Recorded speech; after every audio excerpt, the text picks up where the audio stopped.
पाटील काळ्या पाटील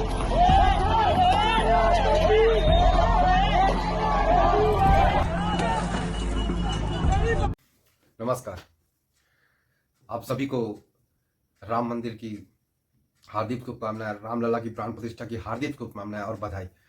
ये एक ऐसा पावन पर्व है, एक ऐसा पावन तिथि है जो दूसरी बार हम दिवाली मना रहे हैं। एक तारीख पे 22 जनवरी की तारीख पर हम एक दूसरी बार दिवाली मना रहे हैं। ये एक ऐसा इतिहास है जो आज वर्तमान में हम जी रहे हैं, जो इतने वर्षों के संघर्ष के बाद, जो इतने बलिदानों के बाद हमें ये अवसर प्राप्त हुआ है। और इस अवसर को हर कोई अपने तरीके से सेलिब्रेट करना चाहता है, हर कोई अपने उत्साह को अलग तरीके से जीना चाहता है। यही उत्साह और उमंग लोगों के अंदर एक मोटिवेशन पैदा करेंगे, जहां लोगों की ये प्रश्न होता है कि उनकी आस्था पर कोई भी सवाल ना उठाया जाए। जहां राम भगवान टेंट से अपने जीवन वो करते हैं, लेकिन कई सवाल इनके ऊपर दागे जाते हैं कि कोई इनका अस्तित्व नहीं है। एक ऐसा ही धर्म सनातन धर्म है जो अपने ही प्रभु राम के लिए कोर्ट तक गया है, जहां कोर्ट में इतने सालों तक इनकी केस चलता रहा, जहां कई साक्ष्य देना पड़े, तब जाकर यह मंदिर प्राप्त हुआ है। ऐसा नहीं है कि यहां बहुसंख्यक है उस कारण यह मंदिर उनको दे दिया गया। हमें राम के होने का साक्ष्य देना पड़ा। यही हिंदू धर्म का टॉलरेंस है, जो अपने भगवान के लिए ही वो सारे साक्ष्य देता है। बाकी अगर दूसरी आस्था को देखेंगे तो उनकी आस्था पर आप प्रश्न नहीं उठा सकते। यह हमारी आस्था का सवाल है, बोल दिया जाता है। लेकिन राम ऐसे हैं जो मर्यादा पुरुषोत्तम है, जो सत्य की राह पर चलना बताते हैं। उसी सत्य पर चलकर, राह पर चलकर उनके मंदिर को प्राप्त किए हैं। और ऐसा नहीं है कोर्ट के जजों के निर्णयों से ये हमें मंदिर प्राप्त हुआ है। ऐसा नहीं कि हमने अपने बहुसंख्यक होने की वजह से इस मंदिर को छीन लिया हो। इसमें कई वाद विवाद हुए हैं, कई साक्ष्य दिए गए राम भगवान के, तब जाके ये मंदिर प्राप्त हुआ है। तो ये एक ऐसा कालखंड है जो हर इंसान अपने इस वर्तमान को इतिहास में जीवित करना चाहता है, जो आने वाले इतिहास में अपने आप को इतने अच्छी तरीके से स्टैब्लिश करना चाहता है कि कोई उसकी सीमा नहीं है। सब व्यक्ति अपने अपने स्तर पर एक अलग तरह का सेलिब्रेट कर रहे हैं। कोई दीप उत्सव मना रहा है, कोई फटाके बजा रहे हैं, कोई भजन कर रहा है, कोई कीर्तन कर रहा है। सब अपने तरीके से इस पल को जीने का प्रयास कर रहे हैं। लेकिन उसी में कुछ मजहबी लोग हैं जो ऐसी स्थिति को देखकर भी उनके मन में कोई ऐसा दूसरे के प्रति सद्भावना उत्पन्न नहीं होती है। वो लोग एक राम भक्तों की रैली पर ही पथराव कर देते हैं। ये हमारा देश सेकुलर है, जहां अपने ही धर्म को हम इतने कोर्ट कचहरी के बाद लड़े हैं, लेकिन फिर भी हम अपने रैलियों में लोगों का पथराव सहते हैं।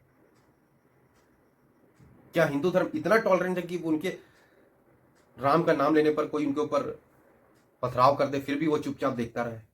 क्या हिंदू ने ही सेकुलरिज्म का ठेका लेकर रखा है? माना कि असहिष्णु है हिंदू, लेकिन उसको इतना भी मत दबाइए कि वो एक दिन विकराल रूप लेकर सबको अपने अंदर समाहित कर ले। यह घटना महाराष्ट्र की है, जहां एक राम भक्तों के द्वारा रैली निकाली जा रही थी, लेकिन कुछ मजहबी लोगों के द्वारा उसमें पथराव कर दिया गया।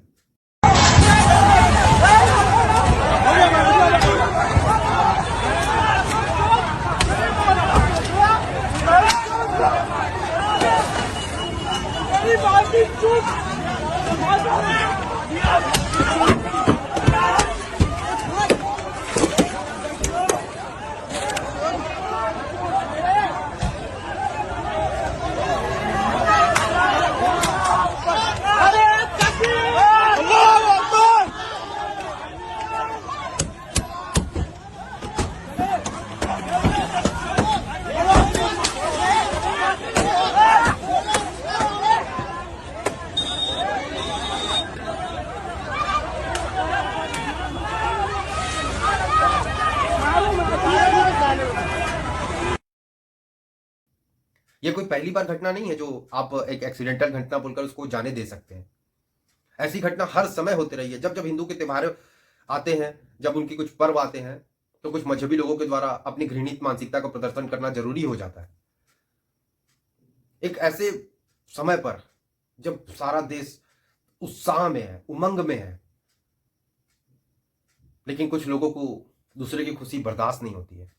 वो कभी रामनवमी की रैली पर पथराव करेंगे, कभी हनुमान जयंती पर पथराव करेंगे, कभी मेवात की घटना कर देंगे, कभी शोभा यात्रा पर पथराव कर देंगे, क्योंकि वो लोग दूसरे के मजहब को नहीं मानते हैं।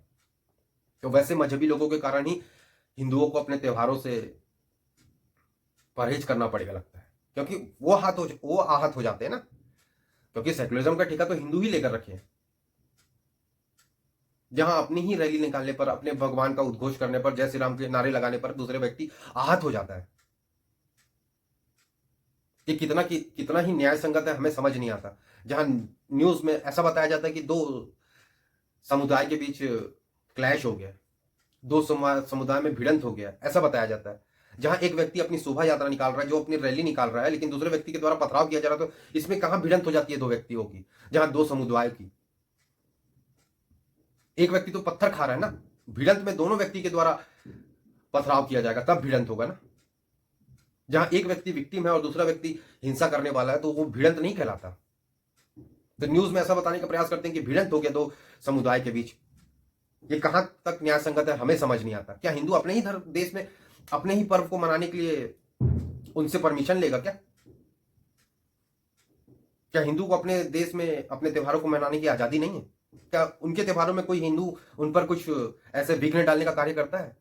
नहीं करता ना। तो उनको कहा है आप हिंदुओं के त्योहारों पर ऐसे अनिष्ट कार्य करना, कभी पथराव कर देना, कभी कुछ कर देना, कभी हिंसक रूप ले लेना।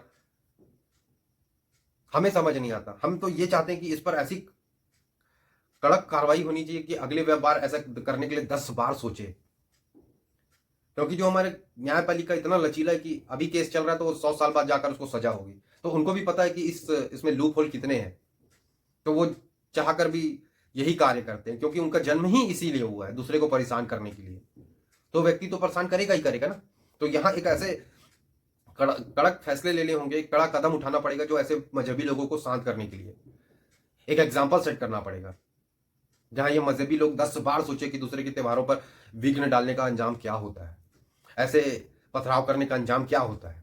तब जाकर ये सब हिंसक प्रवृत्तियां शांत होगी, वरना ये हमेशा चलते रहेगा, निरंतर चलते रहेगा। जहां जिनकी बहुसंख्यक है, जिस एरिया पर ये बहुसंख्यक है, वहां के हिंदू अपने त्योहारों को मनाने में डरता है। ये ऐसी स्थिति आ गई है, ये ऐसा समय आ गया है जहां हिंदू अपने ही त्योहारों को मनाने में डर महसूस कर रहा है। क्यों? क्या सेकुलरिज्म का ठेका सिर्फ हिंदुओं ने लेकर रखा है? जहां इतना बड़ा त्योहार आ रहा है, त्योहार में ऐसा कोई विघ्न डालने का कार्य करता है, उसके साथ क्या होना चाहिए आप अवश्य बताएं। हमारे हिसाब से वैसे व्यक्तियों को जिंदा रहने का कोई हक नहीं है, क्योंकि जिंदा रहकर भी वो उन्मादी कर रहा है ना, उसमें कोई मानवता वाली प्रवृत्ति नहीं है। तो वैसे व्यक्ति को जीने का कोई हक नहीं है। जो दूसरे की भावनाओं को नहीं समझ रहा, तो उसकी भावनाओं को समझकर हम क्या करेंगे? क्या हमारी आस्था पर अगर कोई समझ नहीं रहा हमारी आस्था को, तो हम उसकी आस्था को समझकर क्या करेंगे? हमारे हिसाब से वो व्यक्ति का जीने का कोई हक नहीं है। बाकी आप क्या सोचते हैं? कमेंट करके अवश्य बताएं। जुड़ने के लिए बहुत बहुत आभार।